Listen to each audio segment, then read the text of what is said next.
Zbývá nám vlastně už jenom ta největší kategorie, ale ještě před ní tu máme jednu, no říká se milou povinnost, ale my to neděláme povinně, my to děláme rádi, s chutí. Je to tak, protože už v loňském roce se tady v divadle Bez zábradlí otevřela síň slávy.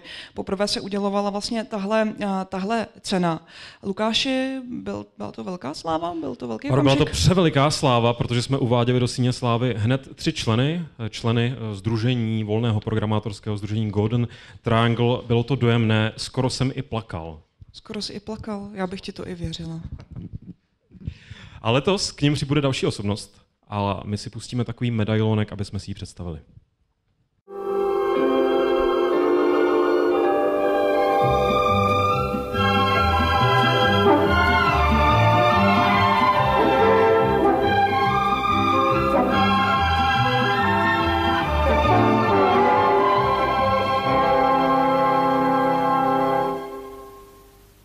Dobrý večer. Včera jsme říkali, že přichází zima, svědčí o tom i fakta ze dneška. V Protivanově na Jižní Moravě naměřili dnes ráno v přízemní vrstvě vzduchu minus 20 stupňů.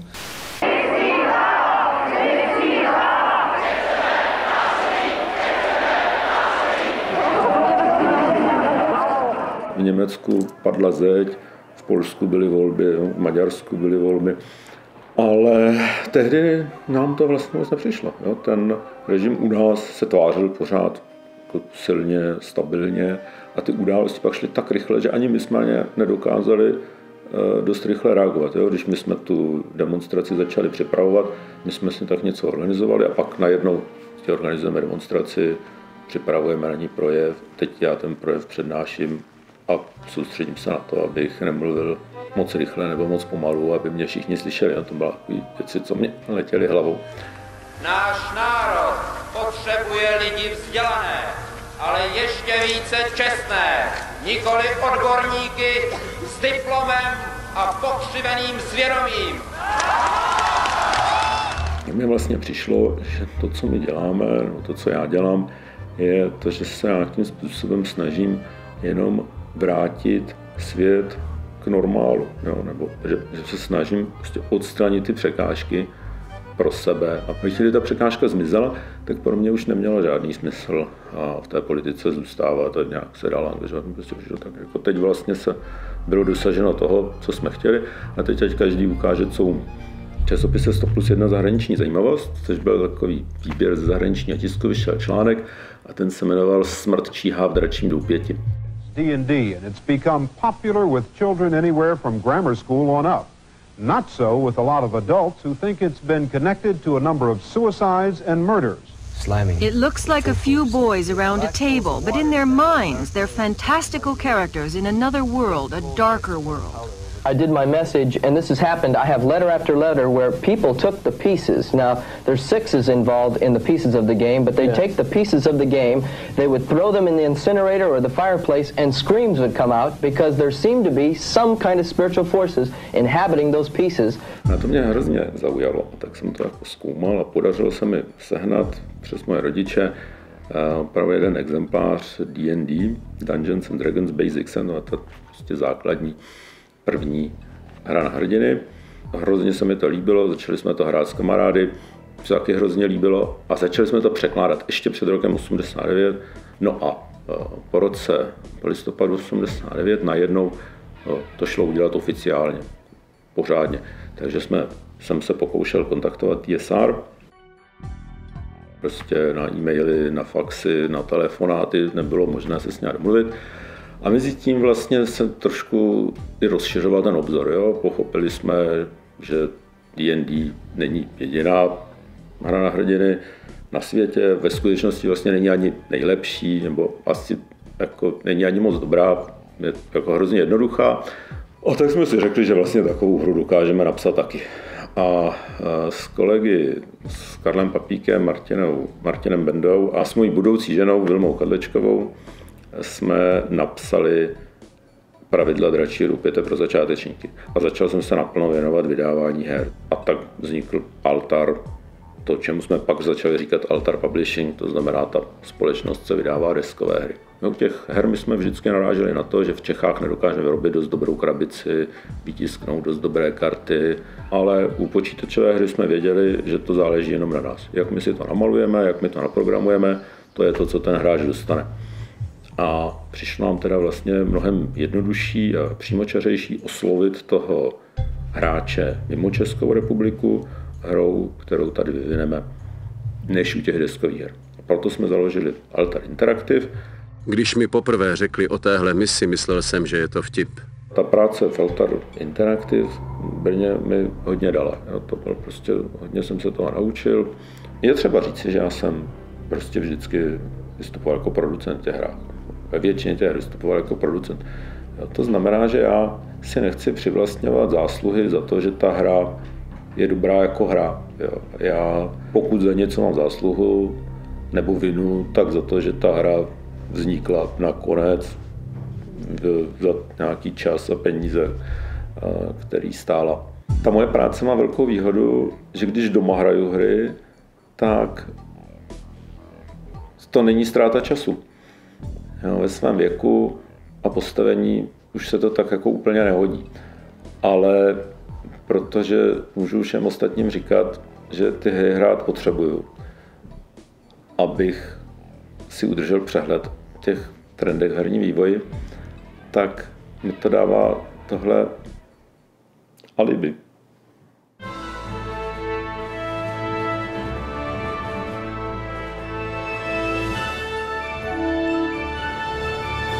My jsme vlastně indie studio.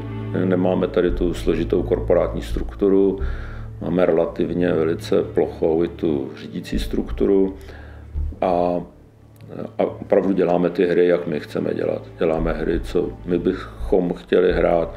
Máme obrovskou tady tvůrčí svobodu, kterou bychom neměli v takovou opravdu velké firmě.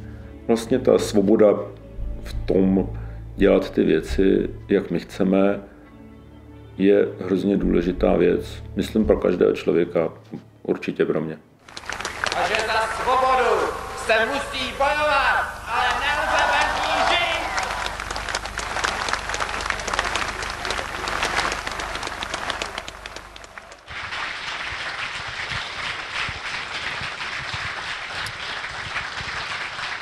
Dámy a pánové, síň slávy a osobnost, jak jste pochopili z videa, bez které by byl nejenom ten herní svět, ale taky česká společnost rozhodně chudší. A já o oficiální vyhlášení nového člena síně slávy poprosím samotného předsedu Sdružení České hry, Pavla Baráka.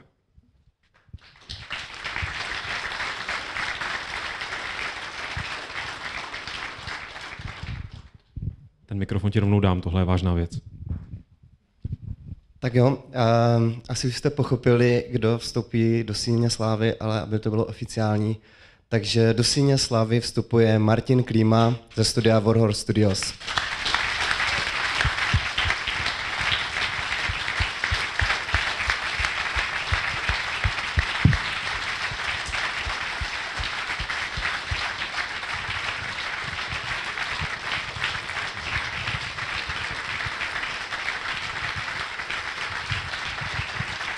Martine, pokud chcete si vzít slovo, je to vaše. Dobrý večer. Dobrý večer. Já nebudu mluvit tak dlouho, jako na tom videu. Nicméně, když mi Martin napsal, že o této poctě, tak moje první myšlenka byla, že porota se řídila hlavně tím, že třeba tu cenu dávat těm, kdo jsou ještě naživu, aby jim to pak nebylo líto. Ale to nic nemění na tom, že si toho velmi vážím a že je to významné. Pro mě teda je to významný milník. A to je ještě o to významnější, nebo pro mě je to ještě o to důležitější, že tu cenu udělují lidé z oboru, moji kolegové, profesionálové, kteří vědí, jak vývoj her skutečně funguje a nenechají se tak jednoduše zmást jako široká veřejnost. A Ta cena, nebo to, když mě uvedli do té síně slávy, byla taková příležitost k zamyšlení a vzpomínání a nad tím vývojem, který jsem jako vývojář prošel. A uvědomil jsem si, že jsem měl obrovské štěstí a obrovské privilegium, výsadu spolupracovat a ještě stále spolupracuji s těmi některými nejlepších, nejšikovnějších vývojářů v České republice nebo možná na světě. A bez nich bych tady dneska nestál. Takže hlavně chci poděkovat všem svým bývalým i současným spolupracovníkům. Díky moc.